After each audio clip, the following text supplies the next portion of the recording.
વડોદરા મહાનગરપાલિકા તરફથી નાના વેપારીઓ પર કડક કાર્યવાહી ફરી એકવાર ચર્ચામાં આવી છે।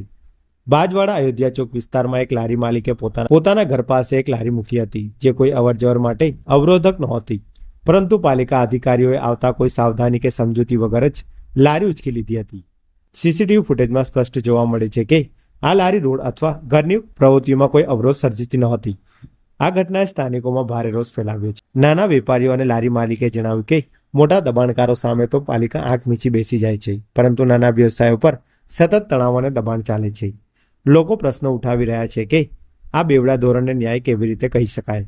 શું ખરેખર પાલિકા માત્ર નાના વેપારીઓને જ ટાર્ગેટ કરી રહી છે? આ પ્રશ્નો હાલમાં લોકોના મધ્યમાં ગરમ ચર્ચાનો વિષય બની ગયો છે।